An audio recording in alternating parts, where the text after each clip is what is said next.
once again to another edition of Good Books Radio. I'm your host, Dr. John Cook. Good Books Radio is underwritten by audiobooks.com. Try one today for free. With me today is Abel James, the fat-burning guy. He's a best-selling author, musician, outdoor adventure enthusiast, the number one rated health show in more than 8 countries. His award-winning interview series, Fat Burning Man, has helped millions reclaim their health with outrageously good food. Already sounds good.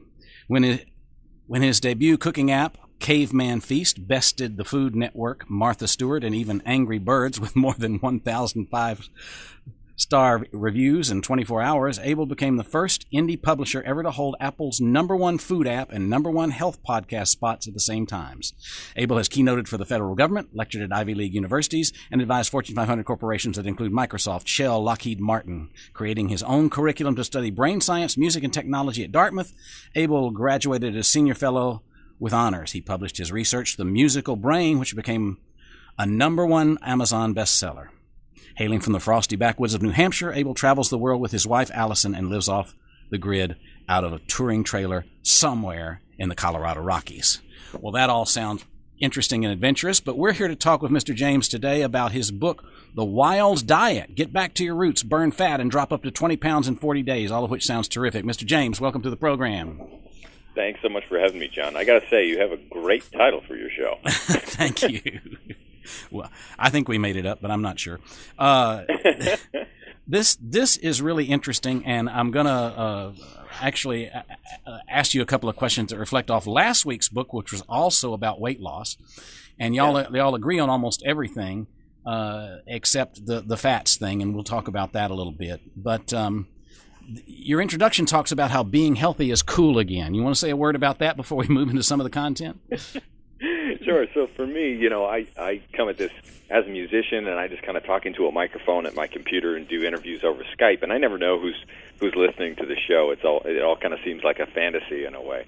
But lo and behold, I got this thank you note from a man named Denny, who's a musician out in Nashville, and he said that he's, just thank you. It was one of the most sweet notes I've gotten in a long time. And so, I scrolled down. He saw he lost 46 pounds and, kind of went sober and started working out in the right way, getting outside and that sort of thing.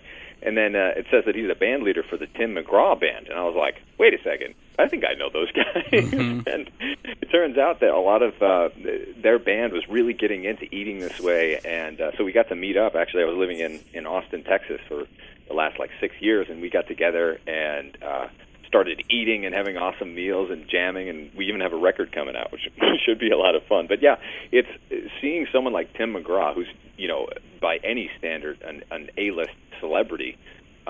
He went sober a few years ago and completely turned his life around. I mean, when I was looking at pictures of him, when I met him in person, it wasn't, the person who I grew up seeing. It looks like a totally different person in a very good way. It's like he took 20 years off his life. Mm-hmm. So that's pretty cool if someone like that's doing it. Yeah, indeed. So the coolest are doing it, and that's important. But we've really reached a crisis point in my mind. You mentioned at the start of the book that in 1960, a 40-year-old man weighed an average of 166, and we're now an average of 30 pounds heavier. The increasing prevalence of diabetes, cancer, and heart disease, and a very important thing that I really want us to get out there and emphasize, I did it last week with the other interview too, and that is this: fat is not what makes us fat. It's processed foods and simple carbs, and I'd like to get that out in front of people first. Of course, and one way that I'd like people to think about it, I wish I had a different word for fat in the English language, because it's what you eat is not at all the same thing as what you store. And so I liken it to drinking water. If you look at yourself in the mirror, you're a little bit puffy, maybe your color isn't great, or you have some kind of inflammation in your joints, it's harder to move, or you're low energy.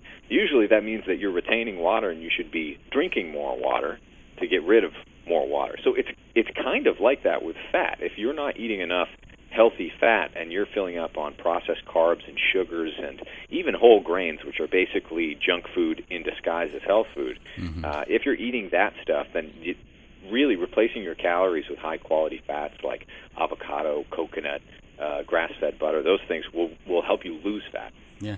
Well, this really appeals to me because it's harder for me to give up fat than it is sugar. Stay away from sugar and processed grains, especially in the morning, is really important. The cereal industry has hypnotized us with what you mentioned, the falsehoods about what's good about eating that. And even one of the companies that produces a lot of cereal also produces Yoplait yogurt, which has even more sugar than some of the sugar-sweetened cereals. So we kind of have to watch out and read some labels, right? Well, food manufacturers know that when you take fat out of something, it tastes terrible. So basically the only other thing that's really cheap, aside from processed fat, which is bad, and I tell people to avoid that, is processed sugar. And so all of a sudden we're eating these foods that are supposed to be healthy for us. It has a picture of like a lean belly on the front with arrows going up and down or something that is supposed to tell you that it's good for you. We're falling for that trance, which it's nonsense. You turn it around, it's got 20, 30 grams of sugar. That's the same as soda. Mm-hmm.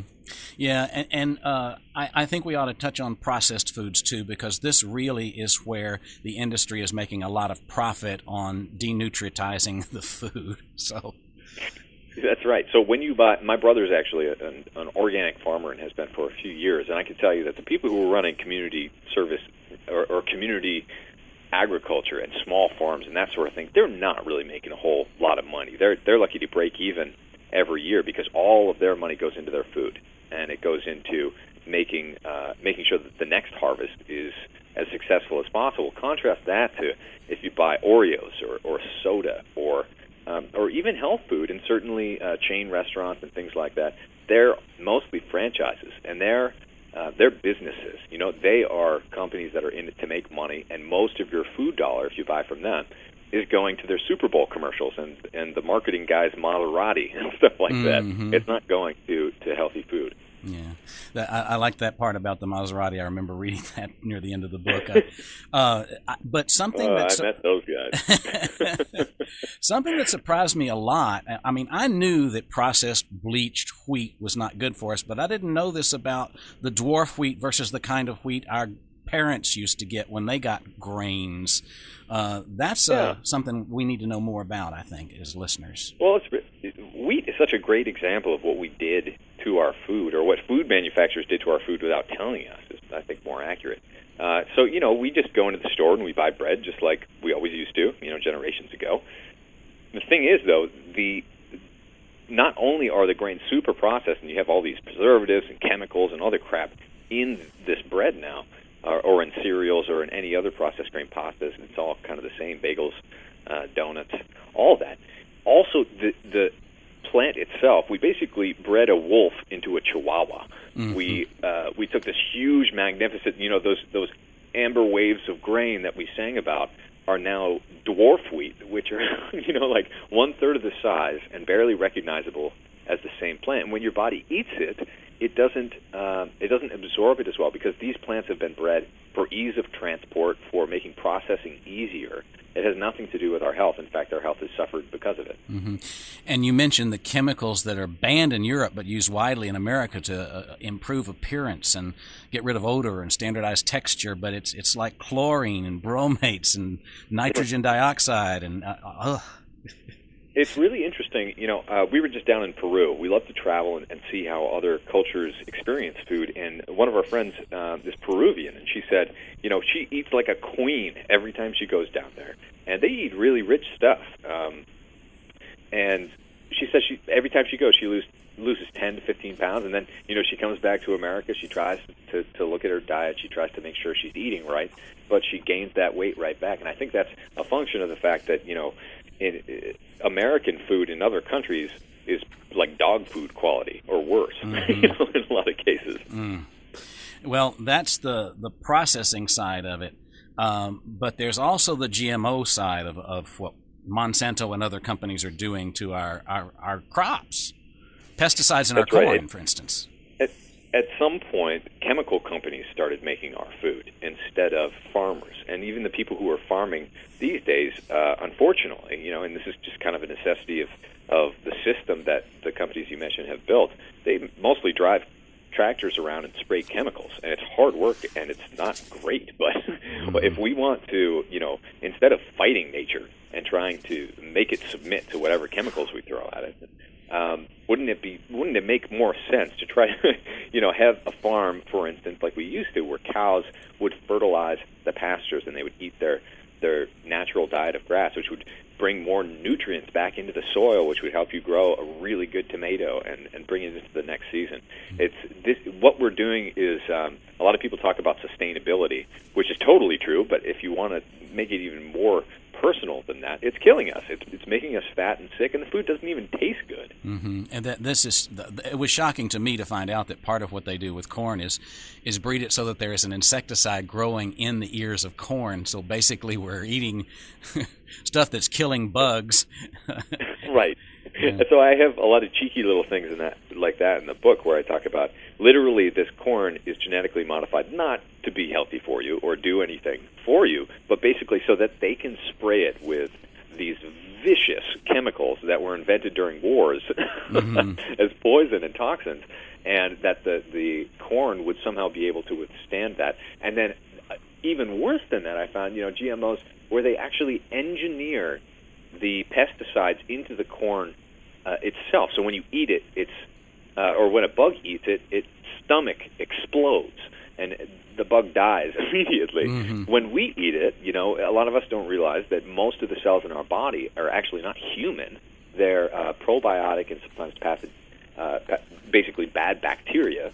And the good and the bad is something that is totally wiped out by things like antibiotics, GMOs that are manufacturing chemicals in our guts. I mean, it gets pretty gnarly. It's really, a lot of those science fiction movies have come true, from the 70s about the dystopian future of food. It is frightening. I had high hopes when I started early in your book reading about, I don't have to give up my favorite foods like gooey cheese and steak and bacon and butter and full-fat cream and eggs and wine and cheesecake. You're my man. But one of the things that disturbed me a little bit, and by the way, we'll get to the whole wild diet, because I do want to remind folks that half of it has to be greens. But soy disturbed me a little bit, because I this week made tofu stir fry from my diet, and soy is almost all GMO'd, right? That's right. It's one of those things that the industry itself has kind of created an industry out of a waste product. That's actually the case with a lot of the things that we're eating. And soy isn't added to foods because it's healthy. It's added to foods because it's cheap, and it makes a lot of money. And so now soy, I don't want to make an enemy out of any food, but I do want to make an enemy out of processed industrial food, and that's exactly what most of the soy we're getting in America is today. If you buy organic, you can get around a lot of these issues, but most of the stuff you find in chain restaurants and in suburbia and whatever is doctored frankenfood. Well, let's talk about one more thing in terms of labeling of foods before we look at how to eat wild. And that is the deceptive marketing statements like fat-free, sugar-free, no added sugar, and especially all-natural. Because that all-natural thing really scared me when I found out what parts of the beaver get included in that. It gets pretty gross when you look closely at what they put in our food. Even things, what you mentioned in the book, natural flavors, I talk about how that's basically just a chemical soup of whatever. Or one instance that they use in vanilla and raspberry natural flavoring is called castoreum, which is the anal excretion of beavers. Basically, the scent gland excretes this stuff that tastes something like raspberry. And so they put it in our sodas, in our drinks, in our cookies, in our breads, in our whatever.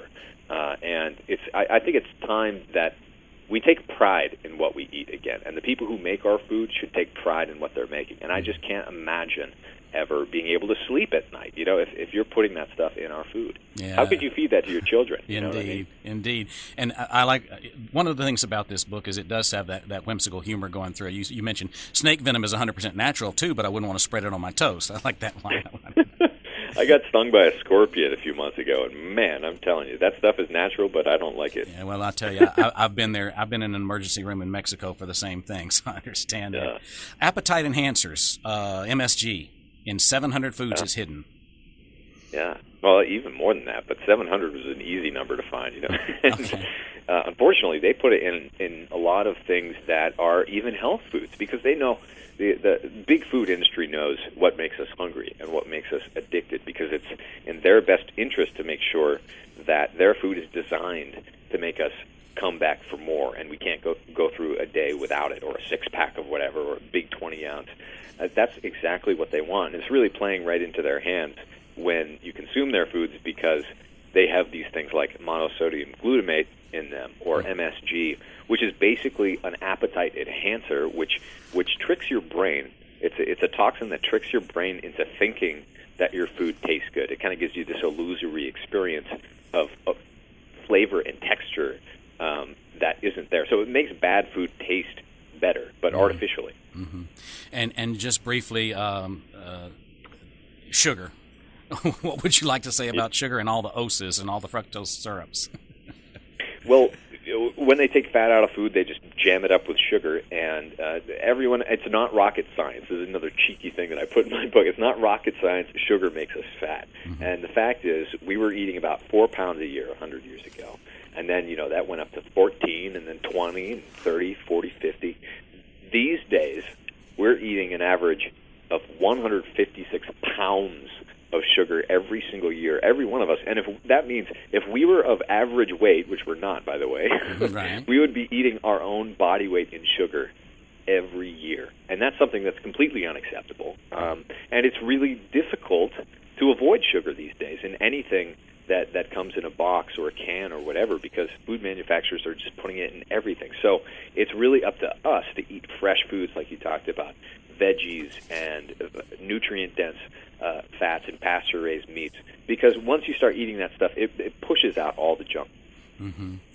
I do want to, just a brief word, because I really want to get into the diet, but just a brief word about our bodies. One of the things that we get told a lot by Big Farm and Big Medicine is, you're getting old, and so there's these diseases you're going to have, and yet food is actually medicine, and people don't understand that, I guess. One of the coolest things of growing up the way that I did in the middle of nowhere in New Hampshire is that I was actually really sick as a baby. I had a temperature of like 106 degrees that wouldn't go away. So they pumped me full of every antibiotic they could. And even to this day, I'm allergic to pretty much every antibiotic there is except for one. So whenever I got sick growing up, I didn't really have any options. And so my mom didn't have any options. She was a nurse trained, traditionally. And so she saw that the traditional Western practices of basically shooting you full of drugs didn't work, and so she saved my life as a kid with wild plants that she foraged from the backyard, and with curries that she made from those plants in the backyard. Then she got into growing an herb garden and bringing back the victory garden and things like that. And I can tell you, to this day, I use plants as medicine. I use my food as medicine. It has a direct. Anyone who has had a sugar crash knows that food does something to you. You feel differently when you eat the right thing or the wrong thing. So, trying to find the highest quality food you can find and afford really saves you a lot of money in the end. Yeah. Let's talk about that, finding the best quality food you can afford. We in the Rio Grande Valley do have some farmers markets where we can get organically grown fruits and vegetables, and that's a good start. But you said something about McDonald's hamburgers that even bugs won't eat after, and that last for years. And that's something we ought to be aware of. And I know that when I first started paying attention to this, when I would go have a fast food breakfast, for instance, at one of the drive-thrus, I felt hungrier after I ate than before.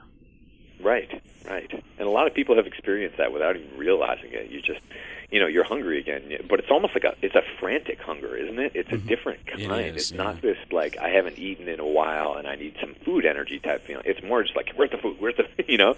And you get cranky and hangry is what a lot of people call it. I really like that. That's a good word, yeah. But, man, you don't want to eat food that makes you more hungry. Mm-hmm. And what happens is some food like that actually steal nutrients from your body. It leaches it from your bones, like soda, for instance. You put a tooth in soda, and it dissolves. That's basically what's happening on the inside of your body when you have that junk. So when you fuel your own body with, eggs from chickens in the backyard, and you go to the farmer's market and see what the French guy, what new pate that guy has, it's full of all these crazy things that have nutrients in them. We should be eating liver and kidney and spleen and eyeballs and stuff like that in our sausage and pâtés, the way that we used to, and making bone broths that turn into real hearty soups that bring you back to life. There's a South American proverb that says, "A good broth can raise the dead." Yes. And unfortunately, too many of us are just kind of we're settling for bouillon cubes and canned chicken soup instead of making the real thing. Mm-hmm. Okay, so what's on the menu? Let's talk about the things which are naturally high in fat, protein, and fiber, and especially plants, and making up the lion's share of our nutrients with nutrient-dense vegetables and herbs. Let's just talk about that a little bit.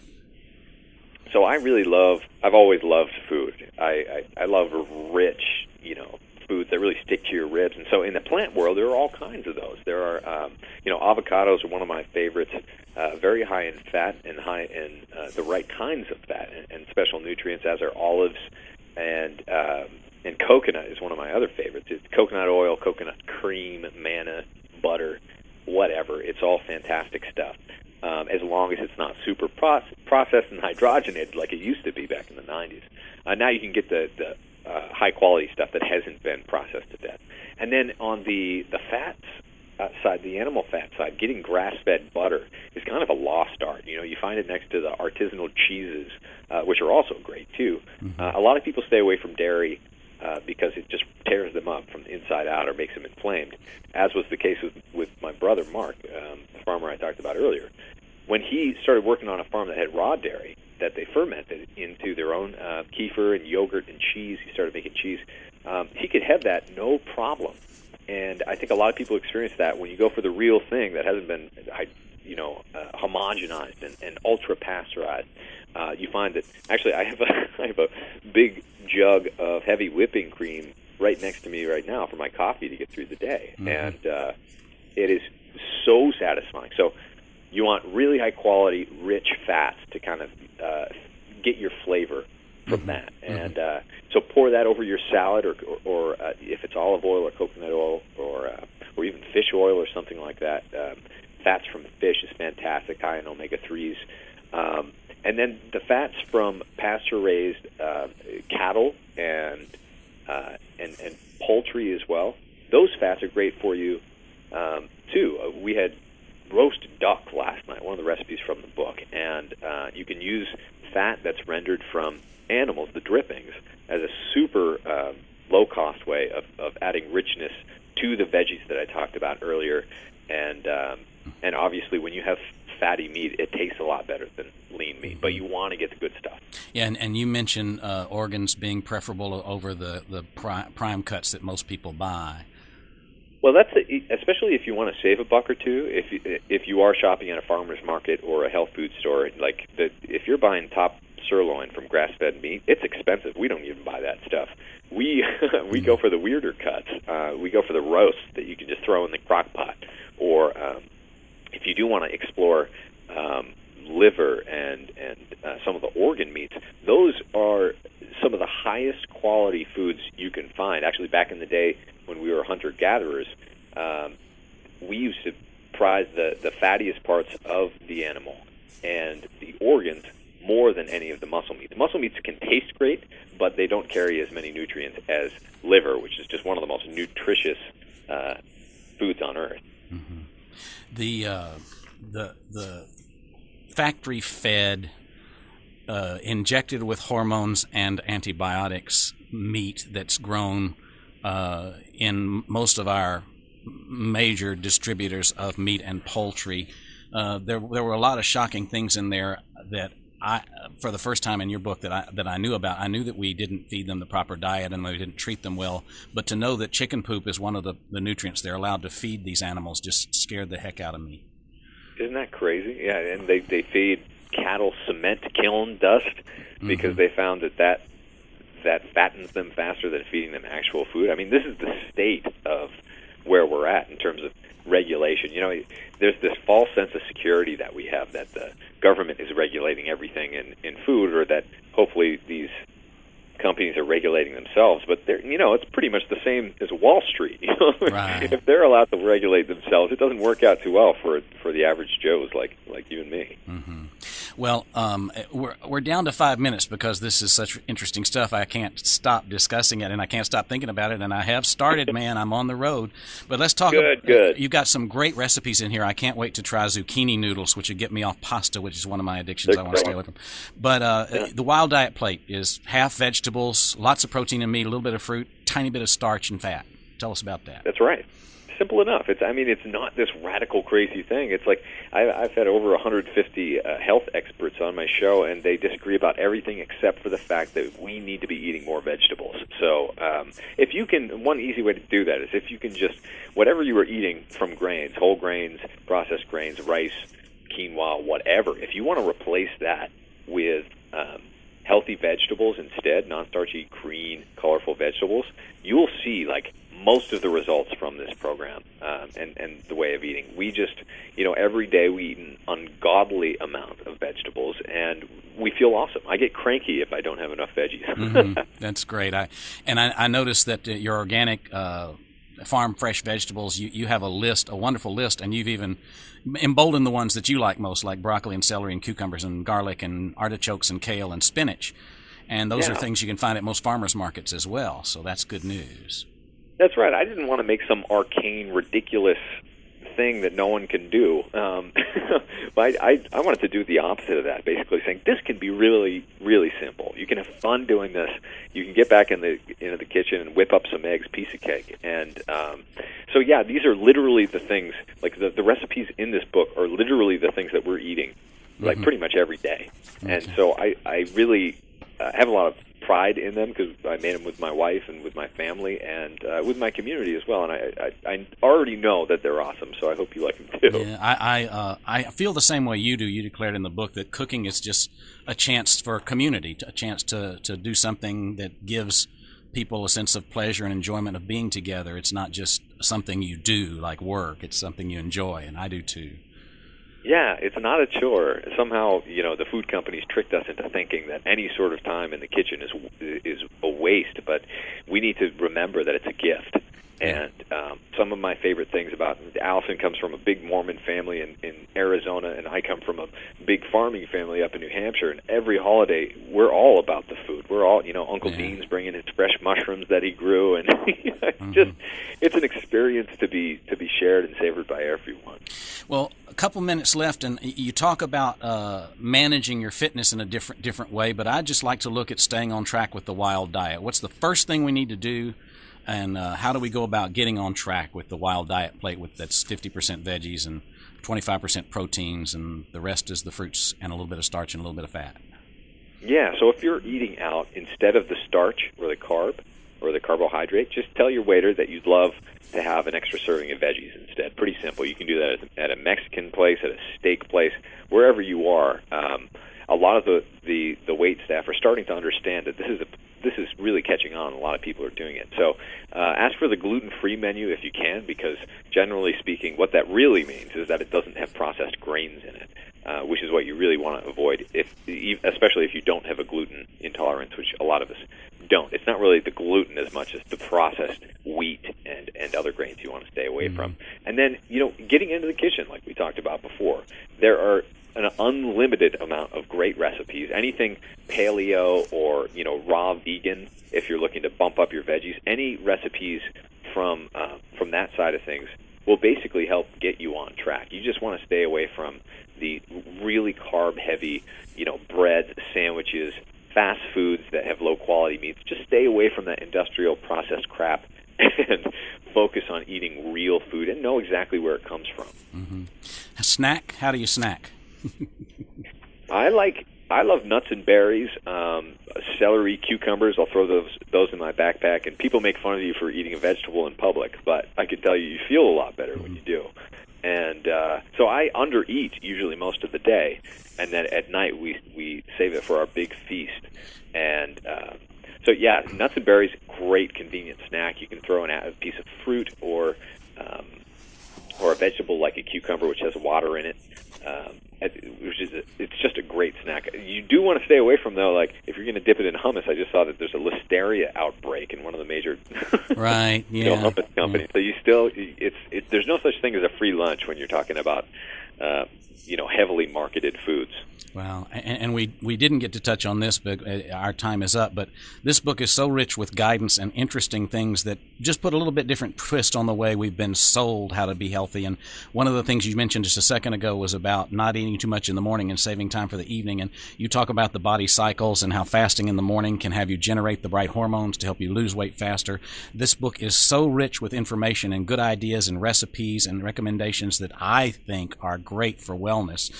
So I'm sorry we didn't have more time, but I hope everyone will think about picking up Abel James' book, The Wild Diet. Get back to your roots, burn fat, and drop up to 20 pounds. I remind our listeners that if you don't hear our broadcast 4 times a week on Public Radio 88 FM, you can also go to YouTube, to Good Books Radio Strong and Cook, and find our channel there and check out all the books we interview on the radio. I'm your host, Dr. John Cook. Thanks for listening.